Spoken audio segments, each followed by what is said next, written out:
रामनगर के भवानीगंज निवासी रंगकर्मी अजीत सहानी की बीते दिन कोरोना से हुई मौत ने स्वास्थ्य विभाग के अंदर चल रही अव्यवस्थाओं की पोल खोलकर रख दी है।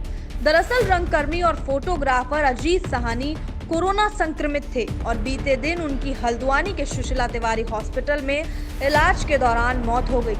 वहीं अब उनके करीबी मित्र और राज्य आंदोलनकारी प्रभात ध्यानी ने उनकी मौत का जिम्मेदार स्वास्थ्य विभाग की बदहाली को ठहराया है और इस दौरान उन्होंने प्रदेश सरकार और स्वास्थ्य व्यवस्थाओं पर भी कई गंभीर आरोप लगाए हैं।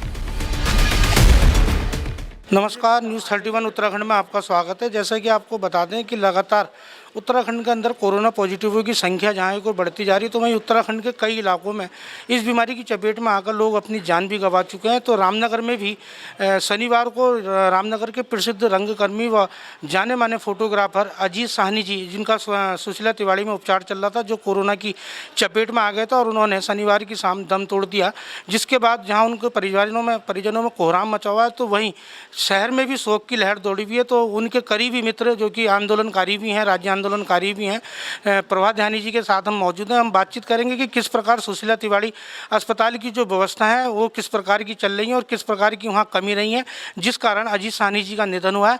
हम बात करेंगे। भाई साहब, आपका स्वागत है न्यूज़ 31 उत्तराखंड में। जैसा कि कल नगर में भवानीगंज निवासी अजीत सहानी जी, जो कि रंगकर्मी थे, आपके करीबी मित्र थे, और उनका कोरोना की चपेट में आने के बाद बहुत ही मतलब अपूर्णीय क्षति रामनगर को ही उनका निधन हुआ है। तो किस प्रकार की सुशीला तिवारी में व्यवस्थाएं स्वास्थ्य को लेकर? नहीं, सुशीला तिवारी हो या पूरे प्रदेश के अंदर स्वास्थ्य सेवाएं बदहाल हैं और पूरे लगातार कई सालों से हम इस बात को कहते आ रहे हैं कि स्वास्थ्य सेवाएं दुरुस्त होनी चाहिए।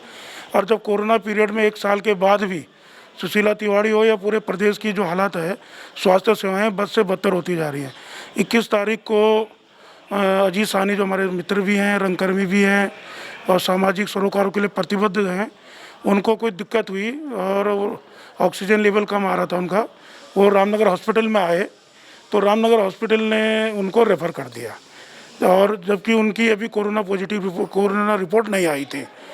तो यदि उनको यहीं पर ट्रीटमेंट मिल जाता, हमारा कहना है कि रामनगर संयुक्त चिकित्सालय में वेंटिलेटर पड़े हैं, ICU है यहाँ पर, लेकिन वो खाली दिखाने के नाम पर हैं। आम आदमी भी जा रहा है, कोई भी जा रहा है वहाँ पे, तो वो सीधे किसी को सांस लेने की दिक्कत हो रही है, कोई भी दिक्कत हो रही है, तो यहाँ पर प्रशासन, जो अस्पताल प्रशासन है, वो किसी को भी एडमिट नहीं कर रहा है और लोगों को दर दर भटकने के लिए मजबूर होना पड़ रहा है।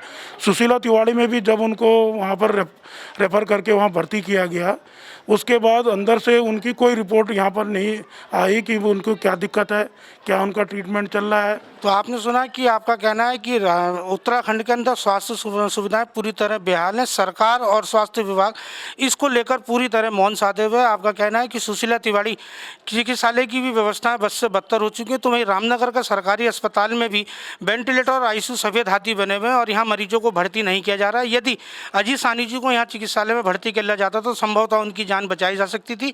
आपका आरोप है कि हल्द्वानी में एक निजी हॉस्पिटल विवेकानंद में उनको ले जाने की बात हुई, वहाँ एक बेड खाली होने की बात उन्होंने चिकित्सा प्रशासन ने कही, लेकिन उनसे एवज में परिजनों से 30,000 रुपये पर डे की डिमांड की गई, लेकिन उसमें भी वेंटिलेटर की सुविधा ना होने की बात कही गई। आपका कुल मिलाकर कहना है कि उत्तराखंड की स्वास्थ्य सुविधाएं पूरी तरह से पटरी से उतरी हुई हैं।